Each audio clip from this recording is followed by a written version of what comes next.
سورہ نساء مکمل ہوئی. اب اللہ کا نام لے کر اس گروپ کی جو آخری صورت ہے. اور یہ نوٹ کر لیجئے کہ جو ہمارا منزلوں کا میں نے نظام آپ کو بتایا تھا، پہلی منزل ختم ہو گئی ہے. یہ سورہ مائدہ سے المنزل 2 یہ شروع ہو رہی ہے. المنزل 2 دوسری منزل شروع ہو گئی.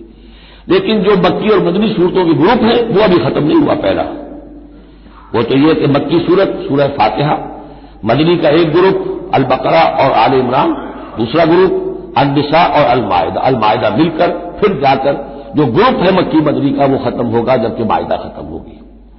سورہ مائدہ کا بھی تقریباً اسلوب وہی ہے کہ جو سورہ نساء کا ہے، لیکن یہ کہ یہاں زیادہ جو زور ہے وہ اہل کتاب پر ہے. جیسا کہ میں نے آپ کو بتایا تھا کہ یہ جو گروپ ہے پہلا ان صورتوں کا، اس کے دو مضامین ہیں بنیادی. ایک شریعت اسلامی، شریعت اسلامی کا بلو پرنٹ ابتدائی خاکہ جو ہے وہ سورہ بقرہ میں، تکمیلی احکام اب اس میں آئیں گے. دوسرے اہل کتاب پر اتمام حجت اور آخری درجے میں دعوت، آخری فیصلہ کن باتیں جو ہیں وہ آپ کو اب ملیں گی اس سورہ مبارکہ میں.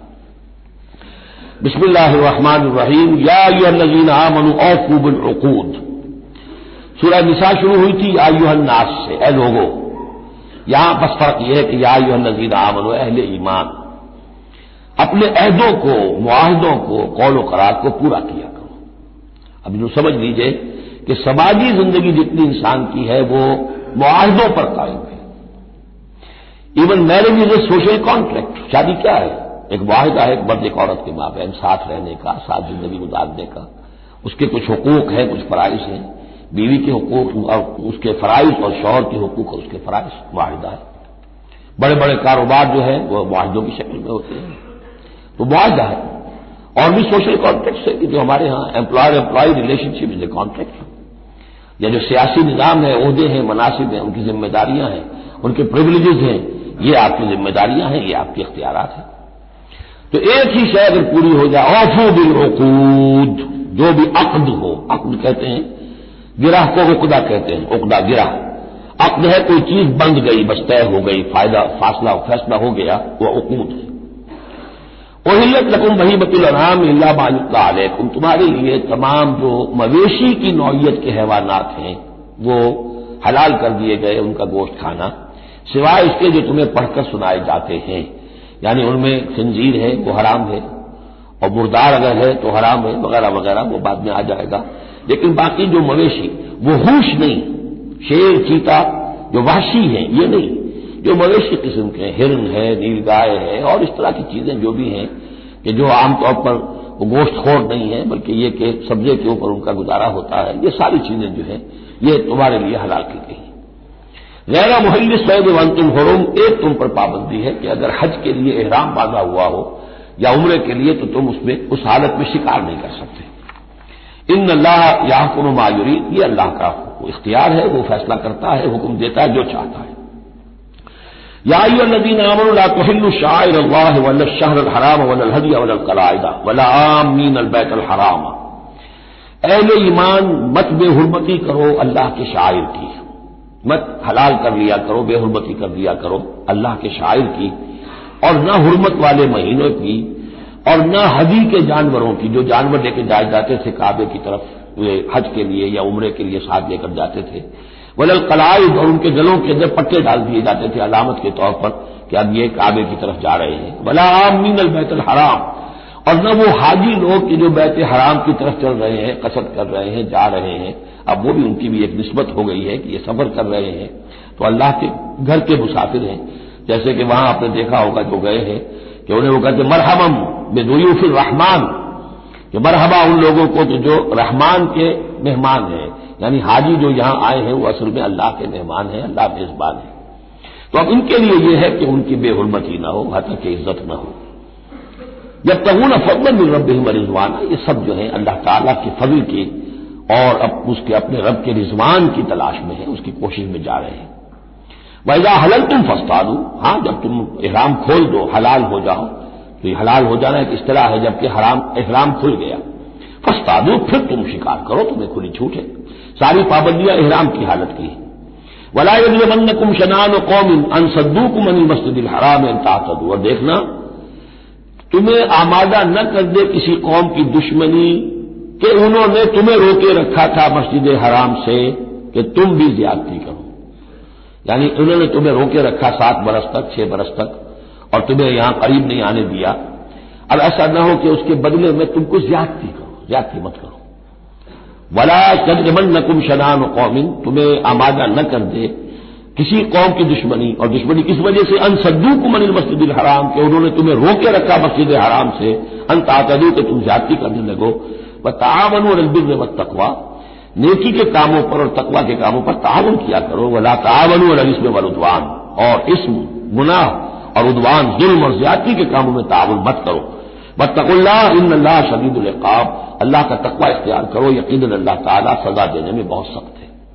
دیکھیے انداز بالکل وہی ہے جو سورہ نساء کا ہے، وہی معاشرتی معاملات، اس کے بارے میں بنیادی اصول۔ اب یہاں تو پھر وہ آ رہی ہے آخری مرتبہ یہ آیت اور مزید وضاحت کے ساتھ، حرمت علیکم المیتۃ، تم پر حرام کیا گیا مردار، جو خود اپنی موت مر گیا جانور، وہ حرام ہو گیا، والدم، دموں اور خون، ولحم الخنزیر، اور خنزیر کا گوشت، وما اہل لغیر اللہ بہ، اور جس پر پکارا گیا اللہ کے سوا کسی اور کا نام، کسی اور کے نام نامزد ہے، کسی اور کا تقرب حاصل کرنے کے لیے اس کا وہ جو ہے ذبح کیا جا رہا ہے، والمنخنقۃ، اور وہ جانور جو گلا گھٹنے سے مر گیا۔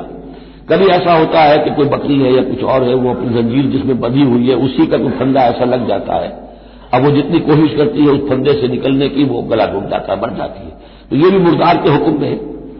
والموقوذۃ، یا چوٹ لگنے سے کسی جانور کی موت واقع ہو گئی، وہ بھی مردار کے حکم میں ہوگا۔ والمتردیۃ، یا اونچی جگہ سے کہیں سے کوئی جانور گرا ہے، گردن ٹوٹ گئی ہے، مر گیا ہے، وہ بھی مردار ہے۔ والنطیحۃ، کسی اور نے جانور نے سینگ مارا ہے، اس کے صدمے سے وہ ہلاک ہو گیا ہے جانور، تو وہ بھی حرام ہو گیا۔ یعنی میتہ کی مزید 4 قسمیں، یہی نہیں ہے کہ کسی بیماری سے جانور مرا ہو، لیکن یہ کہ یہ مرنے کی، ذبح ہونے کی نوبت نہیں آئی، اس کے جسم سے خون نکلنے کا امکان نہیں رہا، اس کا خون جو ہے اس کے جسم کے اندر ہی جم گیا ہے، اس کے گوشت کا حصہ بن گیا ہے، لہذا وہ مردار کے حکم میں۔ وما اکل السبع الا ما ذکیتم، اور جسے کھا لیا ہو درندوں نے مگر یہ کہ جسے تم ذبح کر لو۔ فرض کیجئے کہ کسی شیر نے یا کسی چیتے نے کسی ہرن کے اوپر حملہ کیا، لیکن اس سے پہلے کہ وہ ہرن مرتا وہ شیر بھاگ گیا، آپ نے کوئی فائر کیا وہ بھاگ گیا، ابھی ہرن میں جان ہے، آپ نے جا کے ذبح کر لیا، تو وہ پھر آپ کے لیے جائز ہے، کیونکہ ابھی اس میں جان تھی، ذبح آپ نے کیا ہے، تو اب یہ کہ اس میں سے وہ خون نکل جائے گا، تو جہاں جہاں شیر کا منہ لگا ہو اس حصے کو کاٹ کر پھینک دیجیے، باقی آپ کھا سکتے ہیں۔ الا ما ذکیتم، سوائے اس کے جسے تم نے ذبح کر لیا۔ وما ذبح علی النصب، اور یہ بھی تمہارے لیے حرام کیا گیا کہ تم استھانوں پہ جا کر ذبح کرو، یہ خاص جگہ ہے، یہ خاص جو ہے وہ کسی ولی اللہ کا بازار ہے، وہاں جا کے ذبح کرنا، یا کسی دیوتا یا دیوی کا کوئی استھان ہے، وہ بھی اب حرام ہو گیا۔ وَأَن تَسْتَقْسِمُوا بِالْأَزْلَامِ، یا جوئے کے تیروں کے ذریعے سے تقسیم کرو، یہ بھی اب جوئے کی شکل ہو جاتی تھی، وہ لوگ یہ کرتے تھے، قربانی اپنی کی، اس کے بعد گوشت کے ڈھیر لگا دیے، اب تیروں کے ذریعے سے جوا کھیل رہے ہیں، تو بڑے بڑے ڈھیر جو ہے اس کے اندر داؤ پر لگ رہے ہیں۔ ذالکم فسق، یہ تمام چیزیں جو ہیں گناہ کے کام ہیں۔ الیوم یئس الذین کفروا من دینکم، دیکھو اب یہ کافر لوگ تمہارے دین سے مایوس ہو چکے ہیں، یعنی یہ سمجھ چکے ہیں کہ نظام تو اب اللہ ہی کا رہے گا۔ اب یہاں پر چونکہ سورہ مائدہ جیسے کہ میں نے اس کی آخری صورتوں میں سے ہے، لہذا اب انہیں یہ تو توقع نہیں ہے کہ اسلام کا راستہ روک سکیں گے، لیکن وہ یہ ضرور چاہیں گے کہ اس قسم کی چیزیں تمہارے اندر جاری رہیں، اس طرح کی چیزیں جیسے ہمارے ہاں بھی ہندوانہ اثرات چلتے رہے بہت عرصے تک، اب بھی چل رہے ہیں۔ تو الیوم یئس الذین کفروا من دینکم، تمہارے دین سے تو مایوس ہو چکے ہیں کہ اب یہ دین تو انہی کا ہوگا اور ہمارا دین ختم ہوا۔ فلا تخشوهم واخشونی، تو اب ان سے مت ڈرو، مجھ سے ڈرو۔ الیوم اکملت لکم دینکم، آج کے دن میں نے تمہارے لیے تمہارے دین کی تکمیل فرما دی ہے۔ واتممت علیکم نعمتی، اور تم پر اتمام فرما دیا ہے اپنی نعمت کا۔ ورضیت لکم الاسلام دینا، اور تمہارے لیے میں نے پسند کر لیا ہے ہمیشہ ہمیشہ کے لیے میرے ہاں پسندیدہ اور مقبول دین صرف اسلام ہے۔ فمن اضطر فی مخمصۃ، اب یہ جو حکم دیا گیا تھا یہ چیزیں حرام ہیں، تو لیکن کوئی شخص اگر اضطرار میں آ جائے، شدید فاقہ ہے، بھوک ہے، جان نکل رہی ہے، غیر متجانف للاسم، اس میں گناہ کی طرف کوئی رجحان نہ ہو، کوئی شرارت دل کے اندر نہ ہو کہ میں نے واقعی یہ سور حرام ہے لیکن ذرا چکھ کے دیکھنا ہی آج تو کیسا ہے، نہیں، جان پر بنی ہوئی ہے لیکن اس قسم کا خیال کوئی نہ ہو۔ فإن اللہ غفور الرحیم، تو اللہ تعالیٰ غفور اور رحیم ہے۔ یسألونک ماذا أحل لهم، اے نبی آپ سے پوچھتے ہیں کہ ان کے لیے کیا کچھ حلال ہے، قل احل لکم الطیبات، تمہارے لیے سب پاکیزہ چیزیں حلال کر دی گئی. وما علمتم من الجوارح مکلبین تعلمونہن مما علمکم اللہ، اور جو تم چھوڑتے ہو سدھاتے ہو شکاری جانوروں کو، جنہیں تم چھوڑتے ہو شکار کے لیے، انہیں تم نے سدھایا ہے، سکھایا ہے اس میں سے کہ جو اللہ نے تمہیں سکھایا ہے. فکلوا مما امسکنا علیکم، تو اب وہ اگر جا کر آپ نے کتا چھوڑا ہے، اس نے خرگوش کو پکڑ لیا ہے یا کسی اور جانور کو، فإن امسکنا علیکم، اگر انہوں نے روکے رکھا ہے تمہارے لیے اس شکار کو تو اس کو کھاؤ. واذکروا اسم اللہ علیہ، اس پر اللہ کا نام لو. واتقوا اللہ، اور اللہ تعالیٰ کا تقوی اختیار کرو. ان اللہ سریع الحساب، یقیناً اللہ تعالیٰ حساب لینے میں بہت جلدی کرتا ہے، یا حساب لینے میں اسے دیر نہیں لگتی. الیوم احل لکم الطیبات وطعام الذین اوتوا الکتاب حل لکم وطعامکم حل لہم والمحصنات من المؤمنات والمحصنات من الذین اوتوا الکتاب من قبلکم اذا آتیتموہن اجورہن محصنین غیر مصافحین ولا متخذی اخدان فمن یکفر بالایمان فقد حبط عملہ وہو فی الآخرۃ من الخاسرین. صدق اللہ العظیم. الیوم احل لکم الطیبات، یہ وہی انداز ہے کہ الیوم اکملت لکم دینکم واتممت علیکم نعمتی ورضیت لکم الاسلام دینا. آج کے دن تمہارے لیے تمام پاکیزہ چیزیں حلال کر دی گئیں. یعنی اگر اس سے پہلے کوئی مختلف مذاہب میں، یہود کی شریعت میں حضرت یعقوب علیہ السلام کی بات پسند و ناپسند جو ذاتی تھی اس کی بنا پر کوئی رکاوٹیں ہو گئی تھیں، یا یہ کہ مشرکانہ جو اوہام تھے ان کی وجہ سے تمہارے ذہنوں میں کچھ الجھنیں تھیں، آج ان سب کو صاف کیا جا رہا ہے. الیوم احل لکم الطیبات، تمام صاف ستھری پاکیزہ چیزیں تمہارے لیے حلال ہیں. وطعام الذین اوتوا الکتاب حل لکم، اور ان لوگوں کا کھانا بھی کہ جنہیں کتاب دی گئی تھی تمہارے لیے حلال ہے. لیکن اس میں ظاہر ہونا چاہیے کہ ان کا کھانا کہ جو ظاہر بات ہے کہ اگر عیسائی سور کھا رہا ہوگا تو وہ ہمارے لیے حلال نہیں ہوگا. مطلب یہ کہ ان کا گوشت ذبح کیا ہوا اگر ہو حلال جانور کا تو وہ ہم کھا سکتے ہیں. جانور حلال ہو، اور نمبر دو کہ اسے ذبح کیا گیا ہو. وطعامکم حل لہم، اسی طرح تمہارا کھانا بھی ان کے لیے حلال ہے. والمحصنات من المؤمنات، اور تمہارے لیے شادی کرنا بھی حلال ہے ان سے بھی کہ جو خاندانی خواتین ہوں اہل ایمان میں سے. والمحصنات من الذین اوتوا الکتاب من قبلکم، اور خاندانی خواتین ان لوگوں کی کہ جنہیں کتاب دی گئی تھی تم سے پہلے. یعنی مسلمان مرد جو ہے عیسائی اور یہودی خاتون سے شادی کر سکتا ہے. اذا آتیتموہن اجورہن، جبکہ تم انہیں ادا کر دو ان کے مہر. محسنین، نیت یہ ہو کہ انہیں گھر میں بسانا ہے، مستقل ایک خاندان کا ادارہ وجود میں لانا ہے. غیر مصافحین، صرف شہوت رانی کے لیے نہیں، صرف مستی نکالنے کے لیے نہیں. ولا متخذی اخدان، اور نہ ہی کوئی چھپی دوستی یاریاں بنانے کے لیے. کھلم کھلا نکاح ہو، ایک مسلمان مرد کسی عیسائی عورت سے، کسی یہودی عورت سے نکاح کر سکتا ہے. اس کے ضمن میں آج کل بہت سے اشکالات ہیں لوگوں کو، تو اس کے ضمن میں وضاحت کیے دیتا ہوں کہ جہاں تک تو شریعت کا اصل حکم ہے وہ تو یہ ہے، اور چونکہ شریعت محمد رسول اللہ پر پوری ہو چکی ہے، اس میں کوئی تغیر و تبدل نہیں ہو سکتا، لہذا اس کو منسوخ ہم نہیں کر سکتے. یہ تو قانون جو ہے قائم رہے گا، اور یہ اس کا جواز جو ہے کچھ لوگوں کو اس کے خلاف جو مصلحتیں نظر آتی ہیں وہ اپنی جگہ پر صحیح ہیں، لیکن اس کے باوجود قانون کو بدلا نہیں جا سکتا. اگر ایک خالص اسلامی ریاست ہو تو کچھ عرصے کے لیے کسی ایسی اجازت کو موقوف کیا جا سکتا ہے. جیسے حضرت عمر رضی اللہ تعالیٰ عنہ نے ایک زمانے میں جبکہ قحط پڑا ہوا تھا تو قطع ید کی سزا جو ہے چوری پر ہاتھ کاٹنے کی سزا کو موقوف کر دیا تھا کہ حالات ایسے ہیں. اسی طرح سے عارضی طور پر کسی حکم میں کسی ایگزیکٹو آرڈر کے ذریعے سے، اسلامی حکومت کے کسی عارضی حکم کے ذریعے سے کوئی پابندی لگ سکتی ہے.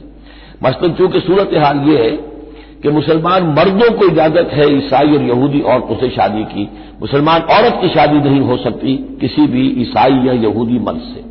اب اس کی کیا علت ہے کہ عام طور پر سمجھا یہی جاتا ہے کہ مرد غالب ہوتا ہے، لہذا اس کا امکان ہے کہ وہ اپنی بیوی کو سیدھے راستے پر لے آئے گا، نہ یہ کہ اس کی بیوی اسے غلط راستے پر لے جائے گی. دوسرے یہ کہ اس زمانے میں اولاد ہوتی تھی مرد کی، تو گویا کہ ثابت تھا کہ جو اولاد ہوگی وہ ماں پر نہیں ہوگی، عیسائی نہیں ہوگی، یہودی نہیں ہوگی، بلکہ وہ مسلمان ہوگی. دوسرے اس وقت مسلمانوں کا غلبہ ہو گیا تھا، اور یہودی عیسائی جو تھے وہ ان کے گویا کے تابع ہو چکے تھے. نفسیاتی اعتبار سے یہ دونوں صورتیں اس وقت بدل چکی ہیں. آج مسلمان مغلوب ہیں، یہودی عیسائی جو ہیں ان کا پلڑا بھاری ہے دنیا کی سیاست میں اور دنیا کے معاملات میں. ویسے بھی مرد جو ہے وہ کمزور ہو چکے ہیں اور عورتوں کا غلبہ ہے. اس حوالے سے مناسب یہی ہے کہ یہ شادیاں نہ ہوں، لیکن حرام ان کو ہم نہیں کہہ سکتے. البتہ کوئی اگر اسلامی ریاست میں قائم ہو جائے تو پھر وہ وقتی طور پر جب تک کہ حالات میں کوئی اور تبدیلی نہ ہو جائے مصلحتوں کے پیش نظر اس اجازت کو عارضی طور پر منسوخ کر سکتی ہے. وَمَن يَكْفُرْ بِالْإِيمَانِ فَقَدْ حَبِطَ عَمَلُهُ، تو جس شخص نے ایمان کے ساتھ کفر کیا اس کے تمام اعمال حبط ہو گئے. اب اس میں اشارہ اہل کتاب کی طرف بھی ہو سکتا ہے کہ پہلے وہ صاحب ایمان تھے. جب تک محمد الرسول اللہ تشریف نہیں لائے جو حضرت عیسیٰ کو مانتا تھا وہ مومن تھا، جو حضرت موسیٰ کو مانتا تھا مومن تھا. لیکن یہ کہ اب اگر وہ نہیں مان رہے تو گویا کہ وہ کفر کر رہے ہیں. اور دوسری یہ کہ کوئی شخص ایمان کا مدعی ہو کر ایسی حرکتیں کرے کہ جو کہ کافرانہ ہے تو اس کے تمام اعمال حبط ہو جائیں گے. وہ ہوا پھر آخرت من الخاسرین، اور آخرت میں وہ ہوگا بڑے خسارہ پانے والوں میں. یا ایھا الذین آمنوا اذا قمتم الی الصلاۃ، اے اہل ایمان جب تم کھڑے ہو ارادہ کرو قصد کرو نماز کا، فاغسلوا وجوہکم وایدیکم الی المرافق، تو دھو لیا کرو اپنے چہرے بھی اور اپنے دونوں ہاتھ بھی کہنیوں تک. وامسحوا برؤوسکم، اور اپنے سروں پر مسح کر لیا کرو. وارجلکم، اور دھو لیا کرو اپنے پاؤں کو بھی الی الکعبین، ٹخنوں تک. یہ ارجلکم اور ارجلکم دونوں قرأتیں ہمارے ہاں بھی ہیں، مستند قرأتوں میں ہیں. اہل تشیع جو ہے ویسے اس کو مستقل ارجلکم پڑھتے ہیں اور ان کے نزدیک یہ مسح کے ساتھ ہے. وامسحوا برؤوسکم وارجلکم، مسح کر لیا کرو اپنے سروں پر بھی اور پیروں پر بھی. لیکن یہ کہ ہمارے اہل سنت کے نزدیک یہ ارجلکم ہے، اور اس میں چونکہ الی الکعبین کا آ گیا اضافہ، اگر صرف مسح ہوتا تو اس میں کوئی حد بیان کرنے کی ضرورت نہیں تھی. لہذا الی الکعبین کے اضافے سے وہ بالکل اس کے مساوی ہو گیا ہے الی المرافق. جیسے ہاتھوں کو دھونا ہے کوہنیوں تک، ایسے ہی پاؤں کو دھونا ہے ٹخنوں تک. وَإِن كُنتُمْ جُنُبًا فَاطَّهَّرُوا، اور اگر تم حالت جنابت میں ہو تو پھر تم اور زیادہ پاکی حاصل کرو، یعنی غسل کرو، پورے جسم کا غسل کرو. وَإِن كُنتُمْ مَرْضَىٰ أَوْ عَلَىٰ سَفَرٍ، اور اگر تم بیمار ہو یا سفر پر ہو. اور جاء أَحَدٌ مِّنكُم مِّنَ الْغَائِطِ، یا کوئی تم میں سے کسی نشیبی جگہ سے ہو کر آئے. عام طور پر قضاء حاجت کے لیے لوگ نشیبی جگہوں پر جاتے تھے. اور لامستم النساء، یا تم نے عورتوں سے مقاربت کی ہو. فلم تجدوا ماء، اور تم نہ پاؤ پانی. فتیمموا صعیدا طیبا، تو ارادہ کرو پاک مٹی کا. فامسحوا بوجوہکم وایدیکم منہ، تو اس سے اپنے چہروں اور ہاتھوں کو مل لو. ما یرید اللہ لیجعل علیکم من حرج، اللہ یہ نہیں چاہتا کہ تم پر کوئی تنگی کرے. پانی نہیں ہے تو مٹی سے. ولکن یرید لیطہرکم، لیکن یہ ضرور چاہتا ہے کہ وہ تمہیں پاک کرے. ولیتم نعمتہ علیکم، اور تم پر اپنی نعمت کا اتمام فرمائے. لعلکم تشکرون، تاکہ تم شکر کا حق ادا کر سکو. واذکروا نعمت اللہ علیکم ومیثاقہ الذی واثقکم بہ. اب دیکھیے ایک میثاق وہ تھا کہ جو بنی اسرائیل سے لیا گیا، اب یہ میثاق اہل ایمان سے ہو رہا ہے. یہ سورت شروع ہوئی ہے یا ایھا الذین آمنوا سے. اور یاد رکھنا اپنے اس میثاق کو، اپنی اس نعمت کو جو تم پر ہوئی ہے اللہ کی طرف سے، اور وہ میثاق جو اس نے تم سے باندھ لیا ہے، جس میں اس نے تمہیں باندھ لیا ہے. واثقکم بہ اذ قلتم سمعنا واطعنا، جب تم نے کہا سمعنا واطعنا. سورہ بقرہ کی آخری آیت کہاں ختم ہوئی تھی؟ سمعنا واطعنا، آخری سے پہلی غفرانک ربنا والیک المصیر. جو مسلمان بھی کہتا ہے سمعنا واطعنا، گویا کہ وہ ایک میثاق میں، ایک بہت گاہے معاہدے کے اندر اللہ کے ساتھ بندھ گیا. اب اسے اللہ کی شریعت کی پابندی کرنی ہے. واذکروا نعمت اللہ علیکم ومیثاقہ الذی واثقکم بہ اذ قلتم سمعنا واطعنا واتقوا اللہ، اللہ کا تقوی اختیار کرو. ان اللہ علیم بذات الصدور، یقیناً اللہ تعالیٰ جو سینوں کے اندر چیزیں پنہاں ہیں ان سے بھی واقف ہے. یا ایھا الذین آمنوا کونوا قوامین للہ شہداء بالقسط. اب وہ آیت نمبر 135 میں نے نوٹ کرائی تھی سورہ نساء کی، اور یہ آیت نمبر 8 ہے سورہ مائدہ کی. یہ ایک ہی مضمون، وہی نسبت زوجیت کو سمجھ لیجئے. صرف یہ کہ عکسی ترتیب ہے. وہاں تھا یا ایھا الذین آمنوا کونوا قوامین بالقسط شہداء للہ، یہاں ہے کونوا قوامین للہ شہداء بالقسط. ایک حقیقت تو میں نے سوچ بیان کر دی تھی کہ گویا کہ معلوم ہوا کہ اللہ اور قسط مترادف ہے. اللہ کے لیے کھڑے ہو جاؤ، قسط کے لیے کھڑے ہو جاؤ، اللہ کے گواہ بن جاؤ، قسط کے گواہ بن جاؤ. تو گویا کہ اللہ اور قسط یہ مترادف ہے. دوسرا مفہوم جو کہ آج سامنے آ رہا ہے اس کو سمجھ لیجئے کہ کسی معاشرے میں عدل قائم کرنا، ایک تو یہ کہ عام انسان کی جو اس کی نفسیات ہے، اس کی فطرت ہے، اس کا تقاضا بھی یہ ہے کہ انسان چاہتا ہے کہ انصاف ہو. آج پوری نوع انسانی انصاف کی تلاش میں گھوم رہی ہے. بادشاہت سے نجات حاصل کی تھی، جمہوریت کی طرف آئے تھے کہ غلامی سے نجات ملے، انصاف ہونا چاہیے، انسان پر حاکم بن کر بیٹھ جائے، یہ تو کوئی حق نہیں ہے کسی کو. لیکن یہ کہ اس کا نتیجہ کیا ہوا کہ کیپٹلزم کی لعنت میں گرفتار ہو گئے. سرمایہ داروں کی جو ہے وہ ایک ڈکٹیٹریٹ اور آمریت قائم ہو گئی. اس سے نجات پانے کے لیے کمیونزم کے پاس گئے، وہ پھر ایک پارٹی ڈکٹیٹرشپ قائم ہو گئی.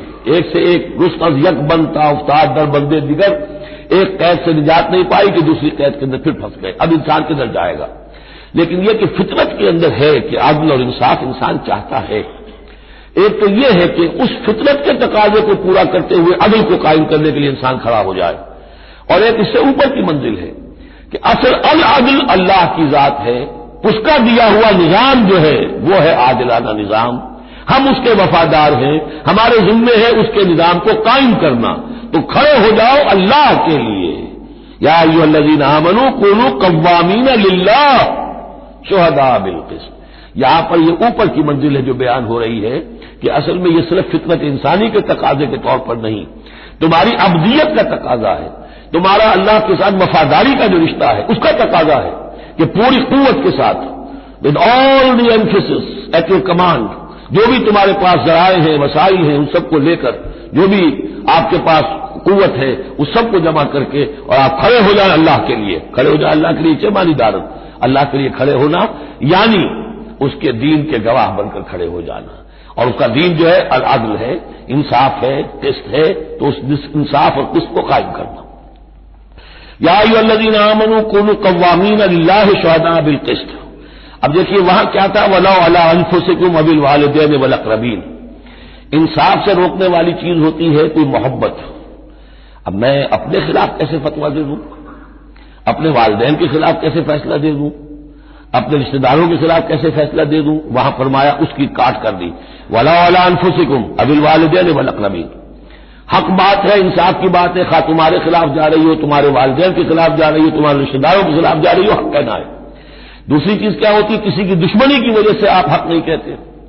بات تو حق ہے اسی کی، لیکن یہ تو دشمن ہے، میں اس کے حق میں کیسے فتویٰ دوں؟ اس سے یہاں روک دیا گیا.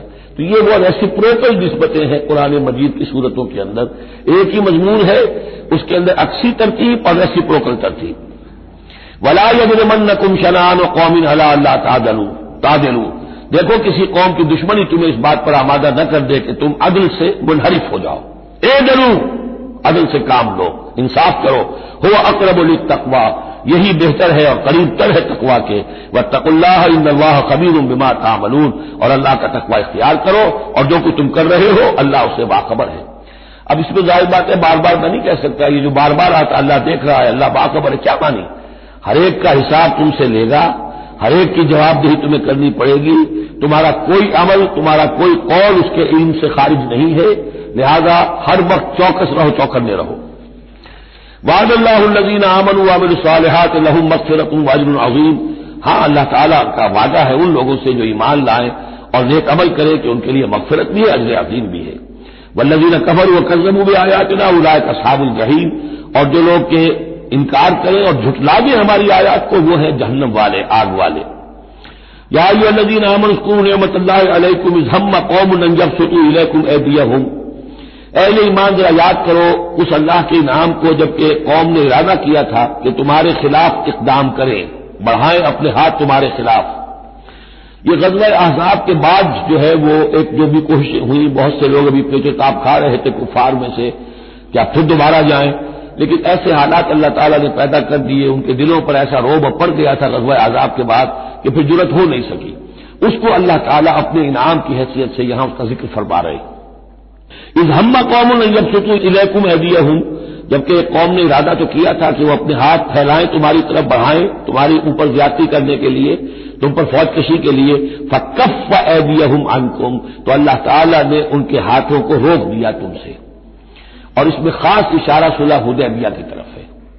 صلح حدیبیہ کے وقت بھی بہت ہی پیچتاب کھا رہے تھے قریش، اور وہ ہر صورت کے اندر ان کے نوجوان جو تھے ان کا خون کھول رہا تھا، لیکن یہ کہ بالآخر یوں سمجھیے کہ سینٹی پریویلڈ، اور انہیں یہ سمجھ میں آ گیا کہ اس وقت ہم مسلمانوں کا مقابلہ نہیں کر سکیں گے، اور اللہ تعالیٰ نے گویا کہ ان کے ہاتھوں کو روک لیا۔ فکف ایدیہم عنکم وعلی اللہ فلیتوکل المؤمنون، اور اہل ایمان کو تو اللہ ہی پر توکل کرنا چاہیے۔ وَلَقَدْ أَخَذَ اللَّهُ مِيثَاقَ بَنِي إِسْرَائِيلَ، اب یہ بنی اسرائیل کی تاریخ کے کچھ واقعات آ رہے ہیں۔ وَلَقَدْ أَخَذَ اللَّهُ مِيثَاقَ بَنِي إِسْرَائِيلَ، اور جس طرح اے مسلمانوں آج تم سے میثاق لیا گیا ہے اور تمہیں اللہ نے جکڑ لیا ہے، باندھ لیا ہے شریعت کے میثاق میں، اسی طرح اللہ تعالیٰ نے بنی اسرائیل کا میثاق بھی لیا تھا۔ وَبَعَثْنَا مِنْهُمُ 12 نقیبا، اور ان میں ہم نے اٹھا دیے تھے، مقرر کر دیے تھے 12 نقیب، 12 قبیلے تھے، ہر قبیلے میں حضرت موسیٰ علیہ السلام نے ایک نقیب مقرر کیا۔ یہی ہم نے اپنے اسرے کے ناظرین کے لیے نقیب کا لفظ یہیں سے اختیار کیا ہے۔ حضور نے بھی 12 نقیب مقرر کیے تھے انصار میں، 9 جو ہیں خزرج میں سے اور 3 اوس میں سے۔ وقال اللہ انی معکم، اور اللہ نے فرمایا تھا ان سے میں تمہارے ساتھ ہوں، یعنی میری مدد، میری تائید، نصرت تمہارے شامل حال رہے گی۔ لئن اقمتم الصلاۃ وآتیتم الزکاۃ، اگر تم نے نماز کو قائم رکھا اور زکات ادا کرتے رہے، وآمنتم برسلی، اور میرے رسولوں پر تم ایمان لاتے رہے، آئیں گے پے بپے آئیں گے۔ حضرت موسیٰ کے بعد سے لے کر تو 1400 برس تک تار ٹوٹا ہی نہیں، پھر ذرا سا وقفہ 600 برس کا ہوا، پھر حضور تشریف لائے۔ آمنتم برسلی وعزرتموہم، اور ان کی تم مدد کرتے رہو گے، واقرضتم اللہ قرضا حسنا، اور اگر تم اللہ کو قرض حسنہ دیتے رہو گے، اپنے مال خرچ کرتے رہو گے اللہ کے دین کے لیے، لأکفرن عنکم سیئاتکم، تو میں لازماً دور کر دوں گا تم سے تمہاری برائیوں کو، ولأدخلنکم جنات تجری من تحتها الانہار، اور میں لازماً داخل کروں گا تمہیں ان باغات میں جن کے دامن میں ندیاں بہتی ہوں گی۔ فمن کفر بعد ذلک، تو جس نے بھی کفر کیا اس کے بعد، منکم تم میں سے، فقد ضل سواء السبیل، تو وہ تو سیدھے راستے سے بھٹک کر رہ گیا۔ فبما نقضهم ميثاقهم لعناهم، بس ان کے اپنے اسی عہد کو توڑنے کے باعث ہم نے ان پر لعنت فرمائی۔ یہ لعناهم جو میں نے وہاں پر محذوف قرار دیا تھا، یہاں پر وہ واضح آ گیا۔ فبما نقضهم ميثاقهم لعناهم، ہم نے ان کے اسی میثاق کو توڑنے کے پاداش میں ان پر لعنت فرمائی۔ وجعلنا قلوبهم قاسیہ، اور ان کے دلوں کو سخت کر دیا۔ ثم قست قلوبكم فهي كالحجارة أو أشد قسوة، یحرفون الکلم عن مواضعہ، وہ کلام کو اس کے اصل مقام سے ہٹاتے ہیں۔ ونسوا حظا مما ذکروا به، اور وہ جو کچھ کہ ان کو دیا گیا تھا نصیحت کے طور پر، ہدایت کے طور پر، اس کے اکثر حصے کو بھول گئے یا اس سے فائدہ اٹھانا انہوں نے چھوڑ دیا۔ ولا تزال تطلع على خائنة منهم، اور اے نبی آپ ہمیشہ ان کی طرف سے خیانت کی اطلاعیں پاتے رہیں گے۔ آپ کو معلوم ہے کہ حضور جیسے مدینے پہنچے تھے تو آپ نے پہلے 6 مہینے میں جو 3 کام کیے، کنسالیڈیشن اپنی پوزیشن کی مدینہ منورہ میں، ان میں سے ایک یہ بھی تھا کہ یہود کے 3 قبیلوں سے معاہدے کر لیے، جوائنٹ ڈیفنس آف مدینہ، کہ اگر مدینے پر حملہ ہوگا تو مل جل کر دفاع کریں گے۔ لیکن یہ کہ اس کے بعد یہ ہر قبیلہ ایک ایک کر کے غداری کرتا رہا، تو یہ حضور سے کہا جا رہا ہے ولا تزال تطلع علی خائنۃ منہم، ان کی طرف سے خیانتیں ہوتی رہیں گی، ہر وقت ہوتی رہیں گی۔ الا قلیلا منہم، سوائے ان میں سے چند کے، کچھ لوگ شریف بھی ہوں گے۔ فاعف عنہم واصفح، تو ابھی درگزر کیجئے اور ذرا معاف کیجئے۔ ان اللہ یحب المحسنین، یقیناً اللہ تعالی احسان کرنے والوں کو پسند فرماتا ہے۔ ومن الذین قالوا انا نصارى اخذنا میثاقهم، اور ان لوگوں سے بھی جنہوں نے یہ کہا کہ ہم نصارہ ہیں، ہم نے ان کا بھی میثاق لیا۔ اخذنا میثاقهم فنسوا حظا مما ذکروا، تو وہ بھی بھول گئے بڑا حصہ اس کا جو نصیحت انہیں کی گئی تھی، یا بھول گئے اس نصیحت سے فائدہ اٹھانا۔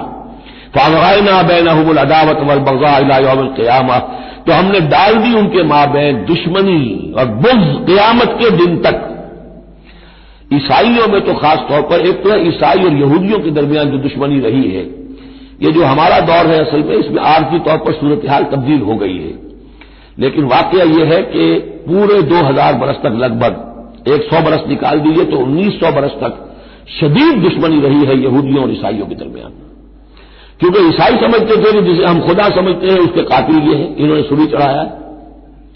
یہودی سمجھتے تھے کہ کافر جو تھا، مرتد جو تھا، جادوگر تھا، ولد الحرام تھا، ولد الزنا تھا، اسے یہ خدا کا بیٹا بنائے پھرتے ہیں۔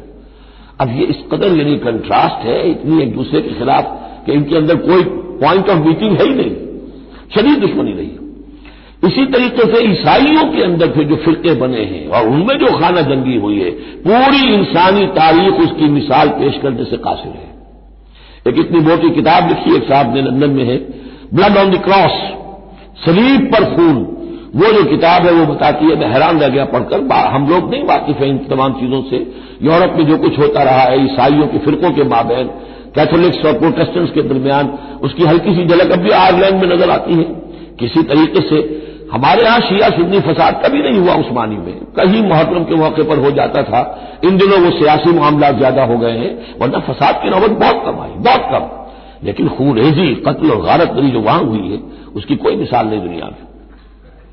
فَأَغْرَيْنَا بَيْنَهُمُ الْعَدَاوَةَ وَالْبَغْضَاءَ إِلَىٰ يَوْمِ الْقِيَامَةِ، ہم نے ڈال دی ان کے مابین دشمنی اور بغض قیامت تک کے لیے۔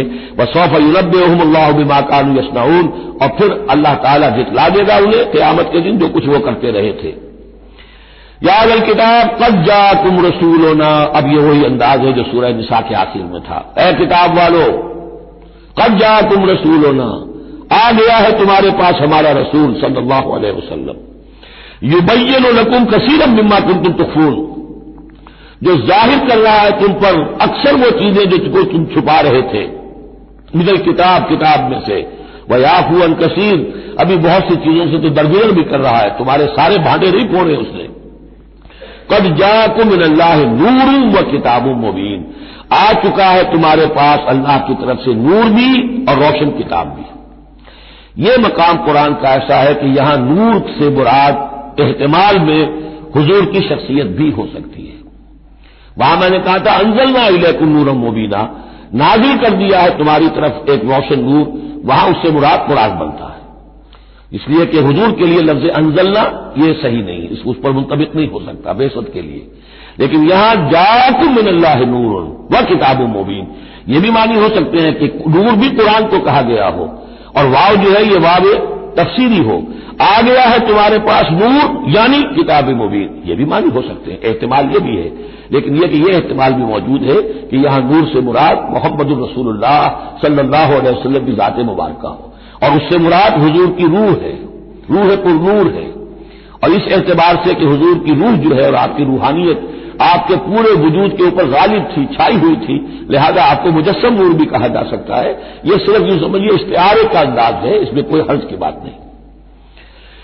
قد جاءکم من اللہ نور و کتاب مبین یہدی بہ اللہ من اتبع رضوانہ سبل السلام، اس کے ذریعے سے اللہ تعالی رہنمائی فرماتا ہے ان کی جو اس کی رضا کے جویا ہیں، متلاشی ہیں، سلامتی کے راستوں کی ہدایت فرماتا ہے، وَيُخْرِجُهُم مِّنَ الظُّلُمَاتِ إِلَى النُّورِ، اور نکالتا ہے انہیں اندھیروں سے روشنی کی طرف بِإِذْنِهِ، اپنے حکم سے، وَيَهْدِيهِمْ إِلَىٰ صِرَاطٍ مُّسْتَقِيمٍ، اور ان کی رہنمائی فرماتا ہے، ہدایت دیتا ہے انہیں سیدھے راستے کی طرف۔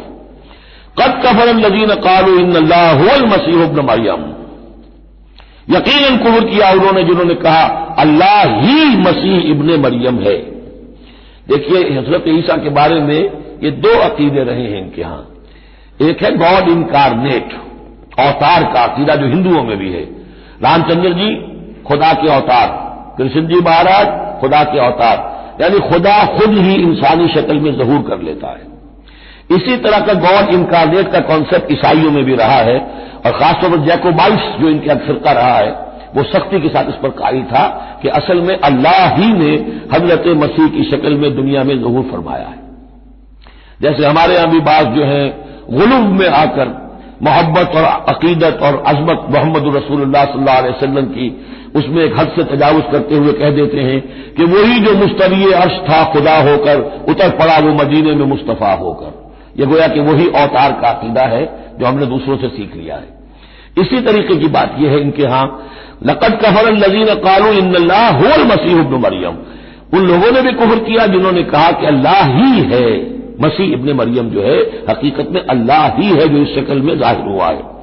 قل فمن یملک من اللہ شیئا، تو ان سے پوچھئے کہ کون ہے جسے اختیار ہو اللہ کے مقابلے میں کچھ بھی، ان اراد ان یہلک المسیح ابن مریم، اگر وہ ہلاک کرنا چاہے مسیح ابن مریم کو، اور امہ اور اس کی ماں کو بھی، مریم کو بھی، وہ من فی الارض جمیعا، اور جو بھی زمین میں ہے ان سب کو ہلاک کرنا چاہے تو کون اس کا ہاتھ روک لے گا؟ وللہ ملک السماوات والارض وما بینہما، اور اللہ ہی کے لیے ہے بادشاہی آسمانوں کی اور زمین کی اور جو بھی کچھ ان دونوں کے مابین ہے۔ یخلق ما یشاء، وہ تخلیق فرماتا ہے جو چاہتا ہے، واللہ علی کل شیء قدیر، اللہ ہر چیز پر قادر ہے، جو چیز چاہتا ہے تخلیق فرماتا ہے۔ آدم کو تخلیق فرمایا، عیسیٰ کو تخلیق فرمایا، یحییٰ کو تخلیق فرمایا، اعجاز کے اور معجزہ ہونے کی مختلف شکلیں ہیں۔ وقالت الیہود والنصارى نحن ابناء اللہ واحباؤہ، اور یہ یہودی اور نصرانی کہتے ہیں ہم تو اللہ کے بیٹے ہیں، یعنی بیٹوں کے مانند لاڈلے، واحباؤہ اس کے بڑے چہیتے ہیں، پیارے ہیں۔ قل فلم یعذبکم بذنوبکم، تو ان سے کہیے کہ پھر وہ تمہیں عذاب کیوں دیتا رہا ہے تمہارے گناہوں کی پاداش میں؟ اللہ کی اولاد ہو، چہیتے ہو، نبوکدنضر کے ہاتھوں تمہیں پٹوایا، 6 لاکھ تمہارے قتل ہوئے، تمہارا ہیکل اول جو ہے وہ شہید ہوا، ایسیرینز کے ہاتھوں تمہاری سلطنت اسرائیل ختم ہوئی، پھر تمہیں یونانیوں نے رگڑا، پھر تمہیں رومیوں نے کس طریقے سے ایذائیں پہنچائی، اور تمہارا دوسرا جو ہیکل بنایا تھا وہ بھی گرا دیا۔ ایسے ہی لاڈلے ہوتے ہیں اللہ کے؟ یا اللہ اتنا ہی لاچار ہے، بیچارہ ہے، عاجز ہے؟ قل فلم یعذبکم بذنوبکم بل انتم بشر ممن خلق، نہیں، تم بھی انسان ہو جیسے کہ اور انسان اس نے بنائے ہیں۔ یغفر لمن یشاء، وہ جس کو چاہتا ہے بخشش فرماتا ہے، وہ یعذب من یشاء، جس کو چاہتا ہے سزا دیتا ہے۔ وللہ ملک السماوات والارض، اور آسمان اور زمین کی کل بادشاہی اللہ ہی کے لیے ہے، وما بینہما، اور جو کچھ ان دونوں کی مابین ہے ان کی بھی، وإلیہ المصیر، اور اسی کی طرف لوٹ جانا ہے۔ یا اہل الکتاب قد جاءکم رسولنا یبین لکم علی فترۃ من الرسل، پھر وہی بات لیکن یہاں ایک نئے نکتے کے ساتھ آئی ہے۔ اہل کتاب تمہارے پاس آ چکا ہے ہمارا رسول صلی اللہ علیہ وسلم، یبین لکم، جو تمہارے لیے واضح کر رہا ہے، بیان کر رہا ہے، علی فترۃ من الرسل، رسالت کے ایک انقطاع کے بعد۔ حضرت عیسیٰ اور حضور صلی اللہ علیہ وسلم کے مابین 600 برس ایسے گزرے ہیں کہ دنیا میں کوئی نبی کوئی رسول نہیں رہا۔ یہ فترت ہے، فترت ہے، وقفہ ہے عارضی، اور پھر حضور کی بعثت، اور پھر فترت دائمی، اب رسالت کا دروازہ ختم، 600 برس کے لیے عارضی بند، پھر حضور کی تشریف آوری، اور اب تا قیام قیامت دروازہ بند۔ یا اہل الکتاب قد جاءکم رسولنا یبین لکم علی فترۃ من الرسل ان تقولوا ما جاءنا من بشیر، مبادا تم یہ کہو کہ ہمارے پاس تو نہیں آیا کوئی بشارت دینے والا ولا نذیر، اور نہ کوئی خبردار کرنے والا۔ فقد جاءکم بشیر ونذیر، تو سن لو آ گیا ہے تمہارے پاس خبردار کرنے والا اور بشارت دینے والا۔ رسلا مبشرین ومنذرین لئلا یکون للناس علی اللہ حجۃ بعد الرسل وکان اللہ عزیزا حکیما، سورہ نساء کی وہ آیت اب آپ کے ذہن میں رہنی چاہیے، بنیادی آیت۔ واللہ علی کل شیء قدیر، اور اللہ ہر چیز پر قادر ہے۔ اب حضرت موسیٰ علیہ السلام کا وہ واقعہ آ رہا ہے کہ جب کہ مصر سے اپنی قوم کو لے کر نکلے، صحرائے سینا میں رہے، کوہ طور پر بلائے گئے، تورات دے دی گئی، اب اس کے بعد انہیں حکم ہوا کہ فلسطین میں داخل ہو جاؤ، اور وہاں جو مشرک اور کافر قومیں آباد تھیں، فلسطین کہلاتے تھے، ان کو تم ان کے ساتھ جنگ کرو، انہیں وہاں سے نکالو، اور یہ تمہارے لیے ارض مقدس اللہ کی طرف سے موعود ہے، اس لیے کہ تمہارے ابراہیم، تمہارے جد امجد تھے وہ یہی تھے، یہی حضرت اسحاق تھے، یہیں سے پھر حضرت یعقوب کے زمانے میں حضرت یوسف علیہ السلام جب مصر چلے گئے تھے تو یہاں سے تمہاری منتقلی مصر ہوئی تھی، اب جو اپنا اصل گھر ہے جاؤ اس سے حاصل کرو۔ لیکن جب جنگ کا موقع آیا پوری قوم نے کوڑا جواب دے دیا کہ ہم جنگ کرنے کے لیے تیار نہیں۔ اس پر حضرت موسیٰ علیہ السلام کے مزاج میں جو تلخی پیدا ہوئی اور طبیعت کے اندر یوں سمجھیے بیزاری کی شدت پیدا ہوئی، وہ آپ دیکھیے گا کہ ہم یہ سمجھتے ہیں کہ رسول جو ہے وہ اپنی امت کے حق میں شفقت ہی شفقت ہوتا ہے، شفقت بھی ہے، جیسے اللہ کا معاملہ رؤوف بھی ہے، ودود بھی ہے، لیکن عزیز انتقام بھی ہے، انتقام لینے والا بھی ہے، یہ دونوں شانیں ہیں۔ رسول کا معاملہ بھی یہی ہے، شفیق بھی ہے لیکن غیور بھی ہے، دین کی غیرت اس میں ہے۔ آپ سے بڑھ کر اللہ کے دین کی غیرت اس میں ہے، تو آخر ظاہر بات ہے کہ آپ کے طرز عمل سے بیزاری بھی ہوگی۔ پھر ان دونوں چیزوں کو سامنے رکھیے۔ اور یہ بات ذرا بیان کر دوں، تھوڑی سا نکتہ ہے سمجھنے کا، کہ چونکہ اس قوم کو اب تک بہت سا تجربہ ہوا تھا معجزوں کا، پیاس لگی، ہم سورہ بقرہ میں پڑھ آئے ہیں، ایک ضرب لگی چٹان پر 12 چشمے پھوٹ گئے، کوئی محنت تو کرنی بھی پڑی۔ بھوک لگی، من و سلوا نازل ہو گیا۔ دھوپ لگی، ابر کا سائبان ساتھ ساتھ چل رہا ہے۔ سمندر راستے میں آیا، پھٹا، اس نے راستہ دے دیا۔ تو اس سے یہ بھی کہا جا سکتا ہے کہ اس لاڈ پیار کی وجہ سے بگڑ گئے تھے۔ اور یہی حکمت ہے کہ حضور کی پوری زندگی میں آپ کو اس طرح کا کوئی معجزہ نظر نہیں آتا۔ مسلمانوں، جو کرنا ہے اپنی جان دے کر، ایثار سے، قربانی سے، محنت سے، مشقت سے، بھوک جھیل کر، فاقے برداشت کر کے کرو۔ یہ بہت اہم نکتہ ہے، سمجھ لیجیے۔ یہ عادی ہو گئے تھے۔ وَإِذْ قَالَ مُوسَىٰ لِقَوْمِهِ يَا قَوْمِ اذْكُرُوا نِعْمَةَ اللَّهِ عَلَيْكُمْ إِذْ جَعَلَ فِيكُمْ أَنبِيَاءَ وَجَعَلَكُمْ مُلُوكًا، اور یاد کرو جبکہ موسیٰ نے کہا اپنی قوم سے، میری قوم کے لوگوں، اور تورات سے معلوم ہوتا ہے، بک آف ایکسوڈس جو ہے 6 لاکھ کی نفری تھی ان کی جب یہ نکلے ہیں مصر سے۔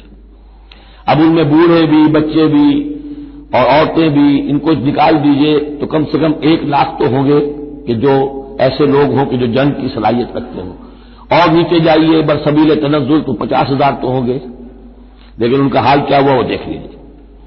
یا قوم اذکروا نعمت اللہ علیکم، میری قوم کے لوگوں، اللہ کے اس انعام کا احساس کرو جو تم پر ہوا ہے۔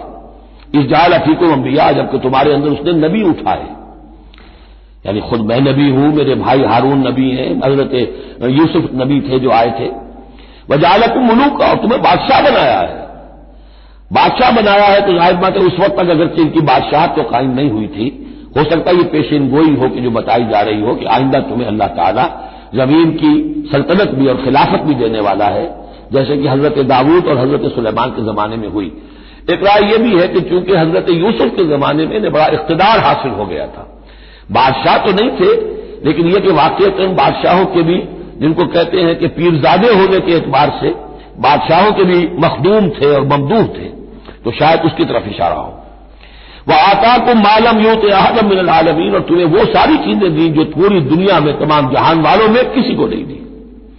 یا قوم ادخلوا الارض المقدسۃ التي كتب اللہ لكم، اے میری قوم کے لوگوں اب داخل ہو جاؤ اس ارض مقدس میں، اس فلسطین میں جو اللہ نے تمہارے لیے لکھ دی ہے، اللہ کا فیصلہ ہے، تمہیں ملے گی۔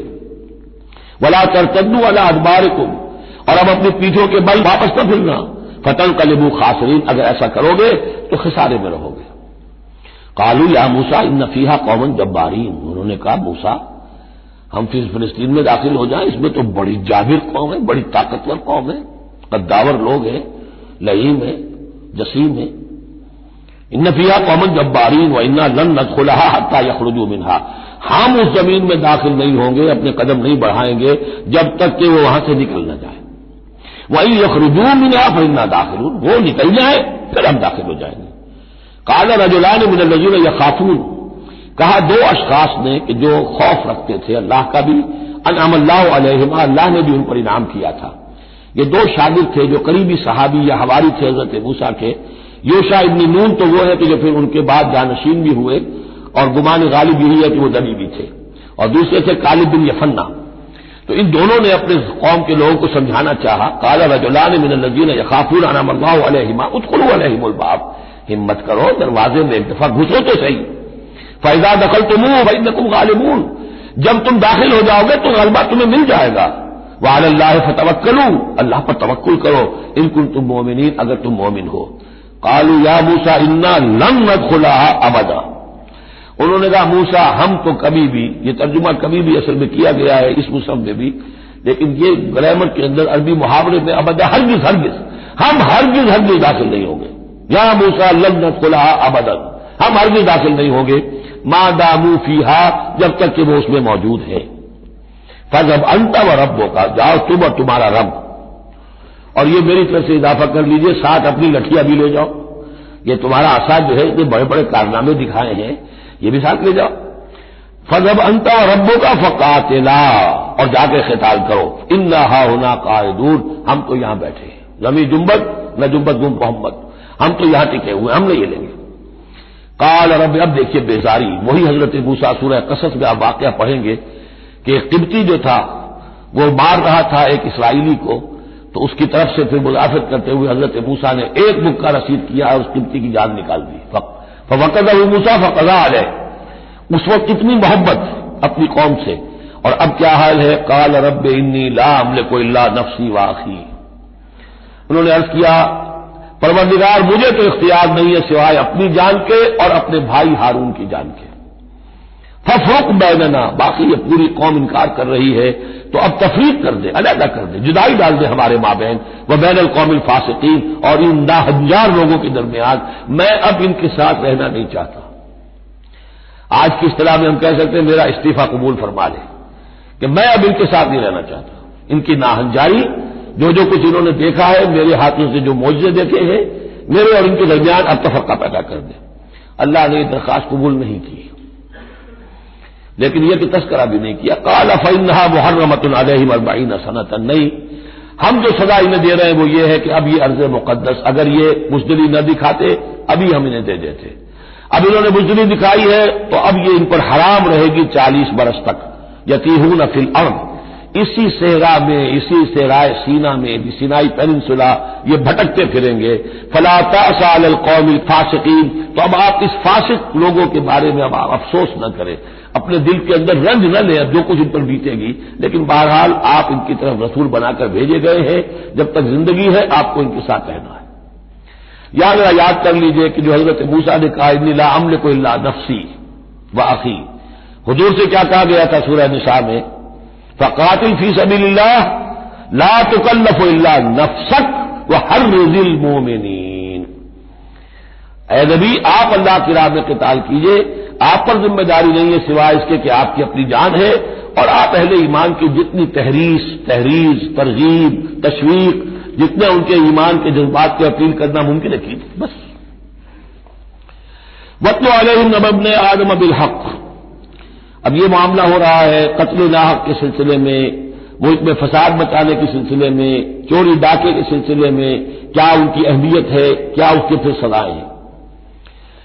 وَاتْلُ عَلَيْهِمْ نَبَأَ ابْنَيْ آدَمَ بِالْحَقِّ، اور اے نبی ان کو پڑھ کر سنائیے آدم کے 2 بیٹوں کی کہانی یا قصہ حق کے ساتھ، اسْتَرَّبَا قُرْبَانًا، جبکہ ان دونوں نے قربانی پیش کی، ایک حابیل قابیل، اور ایک ان میں سے گنریے کا کام کرتے تھے، بھیڑیں بکریاں چراتے تھے، ایک کاشتکار تھے، تو دونوں نے کچھ اپنی جنس لے کر آئے اور دوسرے جو ہے وہ کچھ اپنے کوئی جانور لے کر آئے، اللہ کے لیے نذر کے طور پر پیش کیا۔ فَتُقُبِّلَ مِنْ أَحَدِهِمَا وَلَمْ يُتَقَبَّلْ مِنَ الْآخَرِ، تو ان میں سے ایک کی بھی جو قربانی تھی قبول کر لی گئی ہے، دوسری کی قبول نہیں کی گئی۔ یہ کیسے معلوم ہوا؟ یہ میں بتا چکا ہوں آپ کو کہ اس وقت کا معاملہ یہ تھا کہ قربانی کی قبولیت کی علامت یہ ہوتی تھی کہ آسمان سے ایک شعلہ سا نیچے اترتا تھا اور وہ اس کو بھسم کر دیتا تھا، گویا کہ اللہ نے قبول فرما لی۔ قال لأقتلنک، اب جس کی یہ قبول نہیں ہوئی تھی اس نے کہا اپنے بھائی سے جس کی قبول ہو گئی تھی، حسد کی آگ میں جل کر میں تمہیں قتل کر دوں گا۔ قال انما يتقبل الله من المتقین، انہوں نے کہا بھائی جان اس میں میرا کیا قصور ہے، یہ تو اللہ تعالیٰ کا قاعدہ ہے، قانون ہے، وہ صرف متقیوں ہی سے قبول کرتا ہے۔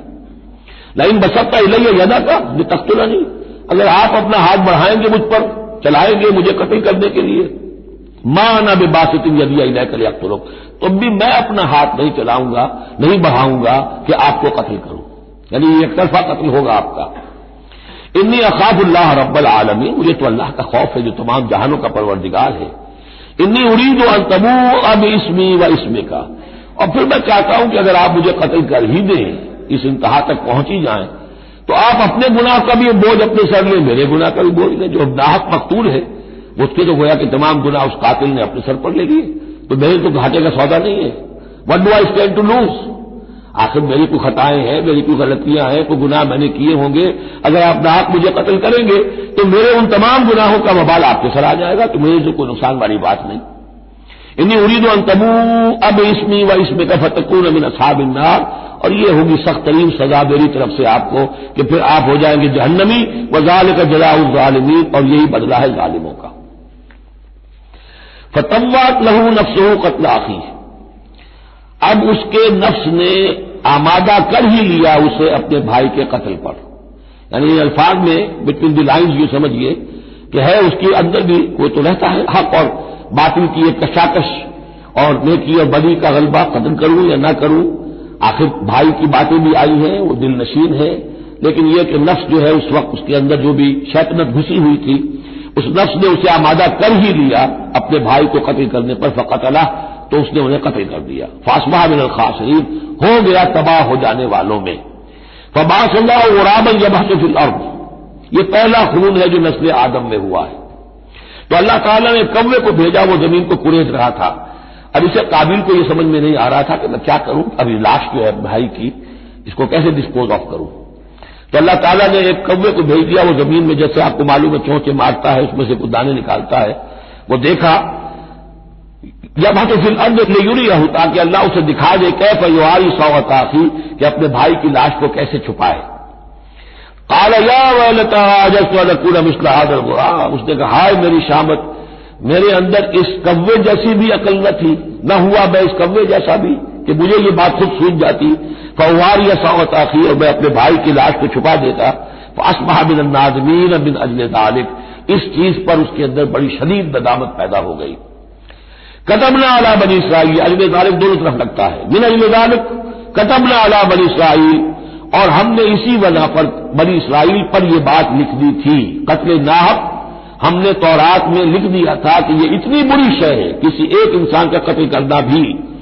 كتبنا علی بنی اسرائیل انه من قتل نفسا بغیر نفس و فساد فی الارض، اگر کسی نے کسی انسان کو قتل کیا بغیر کسی قتل کے قصاص میں، بغیر نفس، ہاں کسی نے قتل کیا، قتل کے جواب میں قتل کیا جائے تو یہ قتل ناحق نہیں ہے، یہ تو پھر قصاص کا قتل ہے. اور فساد فی الارض، یا کوئی شخص زمین میں فساد مچا رہا ہے اس میں اس کو قتل کیا جائے، یعنی کوئی قصوروار ہے، مجرم ہے، اس کو سزا دینے میں قتل کیا جائے تو بات اور ہے. کسی بے قصور انسان کو اگر قتل کر دیا گیا فکانما قتل الناس جميعا، تو یہ ایسے ہے جیسے کہ اس نے تمام انسانوں کو قتل کر دیا، پوری نوع انسانی کو. کیوں کہ تمدن کی جڑ کٹ گئی. احترام جان، احترام مال، یہ بنیاد ہے تمدن کی. ومن احیاها، اور جس نے ایک انسان کی جان بچا لی فکانما احیا الناس جميعا، تو گویا کہ اس نے پوری نوع انسانی کو بچا لیا. وَلَقَدْ جَاءَتْهُمْ رُسُلُنَا بِالْبَيِّنَاتِ، ان کے پاس ہمارے رسول آئے تھے واضح نشانیاں اور تعلیمات لے کر. ثُمَّ إِنَّ كَثِيرًا مِّنْهُمْ بَعْدَ ذَلِكَ فِي الْأَرْضِ لَمُسْرِفُونَ، لیکن اس کے بعد بھی ان میں سے بہت سے لوگ ہیں کہ جو زمین میں اسراف اور فساد اور دسترازی کرتے پھر رہے ہیں. انما جزاء الذین یحاربون اللہ ورسولہ، اب یہ وہ آ رہی ہے محاربے کی آیت ہے. اگر اسلامی ریاست ہے اور اس میں کوئی گروہ ہے جو فتنہ و فساد مچا رہا ہے، کوئی دہشت گردی کر رہا ہے، خون ریزی کر رہا ہے، قتل و غارت کر رہا ہے، راہزنی کر رہا ہے، ڈاکے ڈال رہا ہے، گینگ ریپ ہو رہے ہیں، تو ان کی سزا کیا ہے؟ انما جزاء الذین یحاربون اللہ ورسولہ، لیکن یہ اسلامی ریاست کی ہے جس میں اسلامی قانون نافذ ہو. اصل میں سزائیں بھی جو ہے وہ اسی معاشرے میں جس میں کہ باقی سارا اسلام کا نظام بھی قائم ہو. ورنہ نظام یہ ہو جھوٹی گواہیاں دینے والے موجود ہوں، ایمان فروش موجود ہوں، ججوں کو خریدا جا سکتا ہو اور اس میں یہ سخت قوانین بنا دیے جائیں، تو پھر اس سے جو نتائج نکل رہے ہیں وہ بجائے یہ کہ شریعت کو کوئی نیک نامی ملے، شریعت بدنام ہوتی ہے الٹی. تو پورا نظام جیسا کہ میں نے کہا تھا کہ لا جو ہے قانون وہ سسٹم کو سبسم کرتا ہے. سسٹم صحیح ہو اب وہ قانون صحیح جو ہے اسے سپورٹ کرے گا اور اسے برقرار رکھے گا، اس کی حفاظت کا ذمہ دار ہوگا. انما جزاء الذین یحاربون اللہ ورسولہ، یقیناً بدلہ ان لوگوں کا کہ جو محاربہ کرتے ہیں، چیلنج کرتے ہیں اللہ کو اور اس کے رسول کو، یعنی اسلامی ریاست کو. ویسعون فی الارض فسادا، اور زمین میں وہ فساد مچاتے پھرتے ہیں. ان یقتلوا، کہ انہیں قتل کیا جائے، بلکہ یقتلوا نہیں یقتلوا، ان کے ٹکڑے کیے جائیں، تقتیل، یقتلوا تقتیلا. اور یسلبوا، یا انہیں سولی چاہا جائے. اور تقطع ایدیہم وارجلہم من خلاف، یا ان کے ہاتھ اور پاؤں مخالف سمتوں سے کاٹا جائے، ایک ہاتھ کاٹ دیا جائے، ایک پاؤں کاٹ دیا جائے. اور ینفوا من الارض، یا انہیں ملک بدر کر دیا جائے. ذالک لہم خزی فی الدنیا، یہ تو ہے ان کے لیے دنیا کی زندگی میں رسوائی. وَلَهُمْ فِي الْآخِرَةِ عَذَابٌ عَظِيمٌ، اور آخرت میں ان کے لیے مزید بہت بڑا عذاب ہے. الا الذین تابوا من قبل ان تقدروا علیہم، سوائے اس کے تو جو لوگ توبہ کر لیں اس سے پہلے کر لیں کہ تم ان پر قابو پاؤ۔ ایک تو یہ ہے کہ توبہ کر لی ہے، ابھی وہ ڈاکو پکڑے نہیں گئے، پکڑے جانے سے پہلے توبہ کر رہے ہیں، اس میں رعایت کی گنجائش ہے، لیکن جب پکڑے گئے اب توبہ کا دروازہ بند ہو گیا۔ الا الذین تابوا من قبل ان تقدروا علیہم، سوائے ان کے جو توبہ کر لیں اس سے پہلے کہ تم ان کے اوپر قابو پاؤ، فاعلموا ان اللہ غفور رحیم، تو ان کے ساتھ نرمی کی جا سکتی ہے، تو جان لو کہ اللہ تعالیٰ غفور اور رحیم ہے۔ یہی معاملہ کیا تھا حضرت علی رضی اللہ تعالیٰ عنہ نے خوارج کے ساتھ کہ اگر تم اپنے غلط عقیدے پر قائم رہو میں تمہیں کچھ نہیں کہوں گا، لیکن تم اگر خون ریزی کرو گے، قتل و غارت کرو گے، تو پھر ظاہر بات ہے کہ میں تمہارے ساتھ رعایت نہیں کر سکتا، محض عقیدے کی حد تک میں تمہیں کچھ نہیں کہوں گا۔ یا ایھا الذین آمنوا اتقوا اللہ وابتغوا الیہ الوسیلۃ وجاہدوا فی سبیل اللہ لعلکم تفلحون، اہل ایمان اللہ کا تقوی اختیار کرو اور اس کی جناب میں اس کا قرب تلاش کرو۔ اس لفظ نے بھی کافی لوگوں کو پریشان کیا ہے۔ وسیلے کا لفظ اردو میں آتا ہے تو ذریعے کے معنی میں آتا ہے، وسیلہ ذریعہ، کسی تک پہنچنے کا ذریعہ، سفارش کے لیے کسی کو وسیلہ بنا لیا، کسی کو ذریعہ بنا لیا۔ عربی میں وسیلہ کے یہ معنی نہیں ہے، عربی میں وسیلے کے معنی قرب ہے صرف۔ بدقسمتی سے بعض تو الفاظ ایسے ہیں کہ جو عربی میں ان کا مفہوم بالکل کچھ اور ہے، اردو میں کچھ اور ہے، بعض ایسے ہیں کہ کچھ تھوڑا تھوڑا فرق ہے، جیسے ذلیل کا لفظ ہے، عربی میں اس کے معنی ہے صرف کمزور، اردو میں اس کے معنی ہے کمینے کے، زمین و آسمان کا فرق آ گیا۔ جیسے کہ ہم پڑھ آئے ہیں وَلَقَدْ نَصَرَكُمُ اللَّهُ بِبَدْرٍ وَأَنْتُمْ أَذِلَّةٌ، اے مسلمانوں یاد کرو اللہ نے تمہاری مدد کی تھی بدر میں جبکہ تم بہت کمزور تھے۔ اب اگر وہاں ذلیل کا ترجمہ اردو والا کر دیا جائے تو پھر ہمارے ایمان کے لالے پڑ جائیں گے۔ اسی طریقے سے عربی میں جہل کے معنی جو ہے وہ جذباتی ہونا ہے، ان پڑھ ہونا نہیں، پڑھے لکھے جاہل ہو سکتے ہیں، جذباتی ہیں، اکھڑ مزاج کے لوگ ہیں، وہ غیر عالم کو جاہل نہیں کہتے، لیکن اردو میں جاہل کہتے ہیں جو ان پڑھ ہو۔ اسی طریقے سے یہ لفظ وسیلہ ہے، اس کا جو اصل مفہوم ہے قرب۔ اہل ایمان اللہ کا تقوی اختیار کرو نمبر ایک، لیکن تقوی جو ہے وہ ذرا ایک نیگیٹو بات ہے، بچنا اللہ سے، اللہ کے غضب سے، اللہ کی ناراضگی سے، برائی سے بچنا، گناہ سے بچنا، نافرمانی سے بچنا، اللہ کے احکام کو توڑنے سے بچنا، یہ ایک منفی کانسیپٹ ہے۔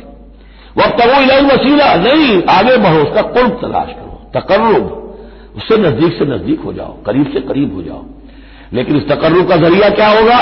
وجاہدوا فی سبیلہ لعلکم تفلحون، اس کی راہ میں جہاد کرو تاکہ تم فلاح پاؤ۔ اس سے بات بالکل کھل گئی، تقوی اور تقرب اللہ کے لیے جہاد۔ تقوی شرط لازم ہے، پہلے تو یہ کہ جو حرام چیزیں ان سے آپ بچیں، جن چیزوں سے روک دیا گیا ہے ان سے رک جائیں، اور اللہ کی نافرمانی جو ہے اس سے باز آ جائیں۔ اب اس کے بعد اس کی طرف آگے بڑھنا چاہتے ہیں، تقرب حاصل کرنا چاہتے ہیں، اس کی راہ میں جہاد کیجیے۔ ان الذین کفروا لو ان لهم ما فی الارض جميعا ومثله معه، وہ لوگ جنہوں نے کفر کیا اگر ان کے پاس ہوتی وہ ساری دولت کی جو زمین میں ہے کل کی کل اور اتنی ہی اور بھی ہوتی، لیفتدوا به من عذاب یوم القیامہ، کہ وہ اس کے ذریعے سے فدیہ دے کر چھوٹ سکے قیامت کے دن کے عذاب سے، ما تقبل منہم، وہ ان سے ہرگز قبول نہیں کی جائے گی۔ یہ بھی تعلیق بالمحال ہے، نہ ایسا ہوگا نہ ممکن ہے، لیکن یہ کہ آخری درجے میں اس کو بیان کر دینا کہ اگر اتنی دولت بھی ہو تب بھی اللہ کے یہاں وہ فدیہ جو ہے قبول نہیں ہوگا۔ وَلَهُمْ عَذَابٌ أَلِيمٌ، اور ان کے لیے تو دردناک عذاب ہے۔ يُرِيدُونَ أَن يَخْرُجُوا مِنَ النَّارِ وَمَا هُمْ بِخَارِجِينَ مِنْهَا، وہ چاہیں گے کہ آگ سے کس طرح نکلے لیکن نکل نہیں پائیں گے۔ وَلَهُمْ عَذَابٌ مُقِيمٌ، اور ان کے لیے ہوگا قائم رہنے والا عذاب، مسلسل دائم اور قائم۔ وَالسَّارِقُ وَالسَّارِقَةُ فَاقْطَعُوا أَيْدِيَهُمَا، اور چوری خواہ مرد کرے خواہ چوری کرنے والی عورت ہو، ان دونوں کا ہاتھ کاٹ دو، ایک ایک ہاتھ، ایدیہما، ان کے ایک ایک ہاتھ کاٹ دو۔ جزاء بما کسبا، یہ بدلہ ہے ان کے کرتوت کا، نکالا من اللہ، اور یہ عبرتناک سزا ہے اللہ کی طرف سے۔ اب دیکھیے یہاں میں مثال دیتا ہوں آپ کو اہل قرآن کی حکمت اور ان کی سمجھداری کی۔ غلام احمد پرویز صاحب کہتے ہیں کہ یہ جو ہے کہ ہاتھ کاٹ دو چور کا، اس کا مطلب ہے ایسا نظام بنا دو کہ چوری کی ضرورت ہی نہ پڑے۔ اچھا یہ تو ہم بھی چاہتے ہیں کہ نظام ایسا ہو، کفالت عامہ ہو، کوئی شخص مجبوراً چوری نہ کرے، اس لیے کہ اس کی کفالت کے لیے اگر موجود ہے، وہ ریاست جو ہے اس کی تمام بنیادی ضروریات کی وہ انڈر رائٹ کر رہی ہے، تو اسے چوری کی ضرورت نہیں ہے۔ ہم بھی چاہیں گے کہ یہ بات ٹھیک ہے، لیکن یہ کہ اس کا مطلب یہ ہے، یہ غلط ہے۔ لیکن قرآن کس طرح اپنی حفاظت کرتا ہے؟ ایسے نظام کا قائم کرنا عبرت ہوگی، ایسا نظام کا قائم کرنا ان کے کرتوتوں کی سزا ہوگی۔ قرآن مجید پر اس قسم کا باطل جو ہے حملہ آور نہیں ہو سکتا۔ دو الفاظ، فَقْطَعُوا أَيْدِيَهُمَا، ان کے ہاتھ کاٹ دو، جزاء بما کسبا، جو کمائی انہوں نے کی ہے اس کا بدلہ۔ اچھا، جو کمائی انہوں نے کی اس کا بدلہ یہ ہے کہ اچھا نظام قائم کرو۔ نکالن، نکال کہتے ہیں کہ عبرتناک سزا، نکالن من اللہ، اللہ کی طرف سے عبرت کے لیے۔ اور یہ اسلام کے اندر جو تعزیرات ہیں، حدود ہیں اور سزائیں ہیں، ان کے لیے لفظ نکال بہت اہم ہے۔ عبرتناک سزا، اگرچہ شہادت کا قانون بڑا سخت رکھا ہے، شبہ ہو تو ملزم کو چھوڑنے کی ہدایت ہے۔ جو آج بھی دنیا کے اندر جو اصول ہے کہ جو بھی ڈاؤٹ ہے اس کا فائدہ جو ہے، شک کا فائدہ وہ ملزم یا ملزم کو جائے گا، لیکن یہ ساری کے باوجود اگر ثابت ہو گیا ہے، اب سزا وہ دو کہ ایک کو سزا ملے اور لاکھوں کی آنکھیں کھل جائیں، تاکہ آئندہ سے پھر یہ جرم کرنے کی ہمت کسی میں نہ ہو۔ یہ جو ڈیٹرنس ہے، اس طرح کی سزائیں کہ جن سے برائی جو ہے اس کو استحصال معاشرے سے کیا جا سکے، یہی واحد ذریعہ ہے، ورنہ دنیا میں امریکہ جیسی کلچر سوسائٹی کے اندر بھی بہت ہینس کرائم موجود ہے، بڑا ہی گھناؤنا جرم موجود ہے، اس لیے کہ اس قسم کی سزائیں ہیں ہی نہیں۔ لوگ جرم کرتے ہیں، جیل میں رہے، عیش کیا، کچھ دیر کے بعد پھر آئے، پھر جرم کیا، پھر چلے گئے، باہر جا کے کیا کریں گے، وہاں تو سرکاری مہمان ہے۔ تو یہ سارا فلسفہ جو ہے جرم جو ہے ان کا وہ بڑھتا چلا جا رہا ہے۔ وَالسَّارِقُ وَالسَّارِقَةُ فَاقْطَعُوا أَيْدِيَهُمَا جَزَاءً بِمَا كَسَبَا نَكَالًا مِّنَ اللَّهِ وَاللَّهُ عَزِيزٌ حَكِيمٌ، اللہ زبردست ہے، حکمت والا۔ فَمَن تَابَ مِن بَعْدِ ظُلْمِهِ وَأَصْلَحَ فَإِنَّ اللَّهَ يَتُوبُ عَلَيْهِ، تو جس نے بھی توبہ کر لی اس کے بعد اپنے ظلم اور اپنے جرم کے پیچھے واصلہ اور اصلاح کر لی تو اللہ قبول کرتا ہے اس کی توبہ کو۔ ان اللہ غفور الرحیم، یقیناً اللہ غفور الرحیم ہے۔ لیکن جرم کی سزا دنیا میں ختم نہیں ہوگی۔ ایک جرم جو کیا ہے وہ جرم ہے دنیا کا، گناہ ہے اللہ کا۔ جرم کی سزا دنیا میں ملے گی، گناہ کی سزا اللہ نے دینی ہے، اس کو اللہ معاف فرما دے گا اگر توبہ کی ہے۔ اگر توبہ نہیں کی ہے تو پھر یہ کہ اس کی سزا بھی ملے گی۔ الم تعلم ان اللہ لہ ملک السماوات والارض، کیا تم جانتے نہیں کہ اللہ ہی کے لیے ہے آسمان اور زمین کی بادشاہی۔ یعذب من یشاء ویغفر لمن یشاء، وہ سزا دے گا جس کو چاہے گا اور بخش دے گا جسے چاہے گا۔ واللہ علی کل شیء قدیر، اللہ ہر چیز پر قادر ہے۔ یا ایھا الرسول لا یحزنک الذین یسارعون فی الکفر من الذین قالوا آمنا بافواہہم ولم تؤمن قلوبہم، یہ پھر ذکر آ رہا ہے، لیکن یہاں بھی گڑبڑ ہے معاملہ سورہ بقرہ کی طرح۔ منافقین پر بھی انطباق ہوگا اس کا، اور اہل کتاب کے بھی وہ لوگ جو ان کے طرف کے منافق تھے، جن کا اعلان اسلام کی طرف بھی تھا، چاہتے بھی تھے کہ مسلمانوں میں شامل رہے، لیکن وہ اپنے ساتھیوں کو بھی چھوڑنے کو تیار نہیں تھے۔ تو یہ جو بیچ بیچ میں مذبذبین بین ذالک تھے، یہ دونوں طرف کے لوگ تھے۔ یا ایھا الرسول لا یحزنک الذین یسارعون فی الکفر، اے رسول صلی اللہ علیہ وسلم نہ غمگین ہو آپ ان لوگوں کی سرگرمیوں سے، بھاگ دوڑ سے کہ جو کفر کے ضمن میں بڑی سرگرمی دکھا رہے ہیں، من الذین قالوا آمنا بافواہہم، ان لوگوں میں سے جو اپنے منہ سے تو کہتے ہیں کہ ہم ایمان رکھتے ہیں، ولم تؤمن قلوبہم، اور ان کے دل ایمان نہیں لائے ہیں۔ ومن الذین ہادوا، اور اسی طرح کے لوگ یہودیوں میں سے ہیں، سماعون للکذب، یہ بڑے ہی غور سے سنتے ہیں، توجہ سے سنتے ہیں جھوٹ کو، سماعون لقوم آخرین، اور یہ سنتے ہیں کچھ اور لوگوں کے لیے، یعنی ایک تو یہ ہے کہ ان کی جھوٹی باتیں بڑی توجہ سے سنیں گے، شیاطین جو ہے ان کے وَإِذَا خَلَوْا إِلَىٰ شَيَاطِينِهِمْ قَالُوا إِنَّا مَعَكُمْ إِنَّمَا نَحْنُ مُسْتَهْزِئُونَ، پھر یہ کہ ان کی طرف سے جاسوس بن کر آئیں گے مسلمانوں کے ہاں کہ یہاں بڑی توجہ سے بات سنتے ہیں تاکہ جا کے رپورٹ کر سکے، آج محمد نے یہ کہا، آج فلاں معاملہ ہوا صلی اللہ علیہ وسلم۔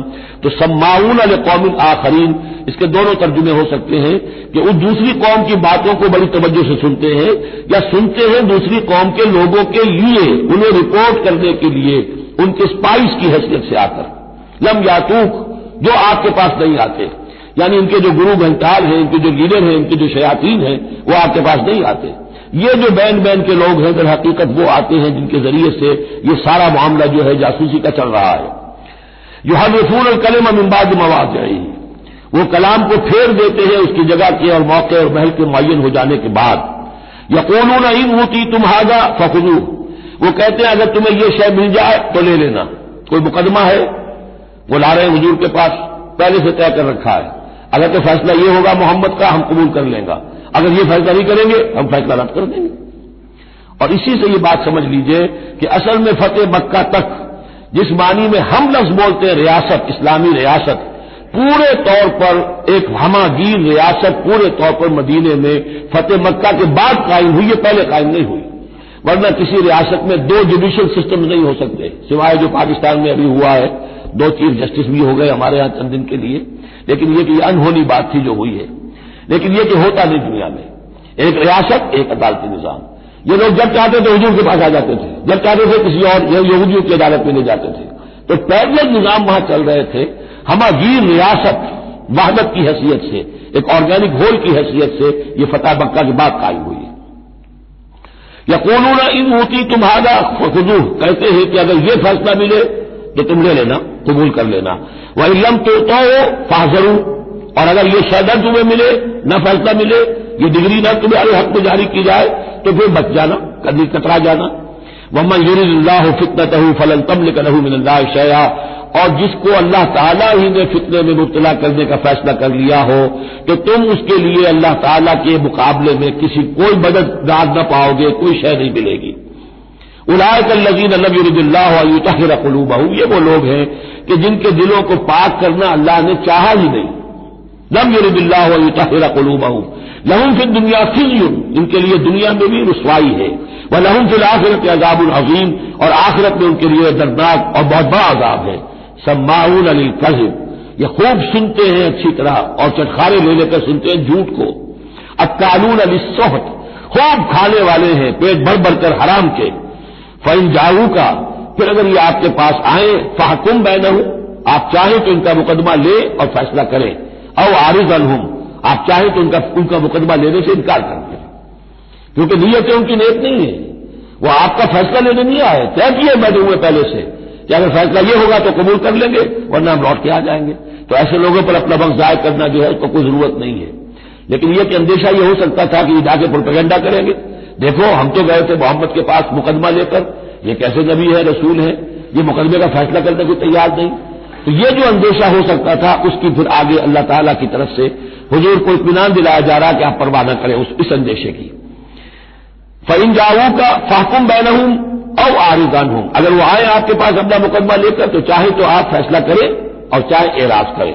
وإن تعرض عنہم، اگر آپ ان سے اعراض کریں گے، ان کا مقدمہ جو ہے فیصلہ کرنے سے انکار کر دیں گے، فلن یضروک شیئا، وہ آپ کو کوئی ضرر نہیں پہنچا سکیں گے. ان کے مخالفانہ پروپیگنڈے سے قطعاً کوئی آپ کو ہراساں ہونے کی ضرورت نہیں ہے. وإن حکمت، اور اگر آپ فیصلہ کریں، فاحکم بینہم بالقسط، تو بہرحال آپ کو فیصلہ کرنا ہے عدل اور قسط کے ساتھ، انصاف کے ساتھ. ان اللہ یحب المقسطین، یقیناً اللہ تعالیٰ جو ہے وہ انصاف کرنے والوں کو پسند کرتا ہے، ان سے محبت کرتا ہے. وکیف یحکمونک، اور اے نبی یہ کیسے آپ کو حکم بناتے ہیں، یہود کی طرف اشارہ ہے. وعندہم التوراۃ، ان کے پاس تورات موجود ہے، نیت ہو تو اسی کے فیصلے کو لے کر چلے. فیہا حکم اللہ، اس میں اللہ کا حکم موجود ہے. ثم یتولون من بعد ذلک، پھر بھی وہ اس کے بعد بھی اس سے روگردانی کرتے ہیں. وما اولئک بالمؤمنین، اور حقیقت میں یہ لوگ مومن نہیں ہے، ایمان سے خالی ہیں، ایمان سے تہی دست ہیں، ان کا اصل روگ یہ ہے. بارک اللہ لی ولکم فی القرآن العظیم ونفعنی وإیاکم بالآیات والذکر الحکیم.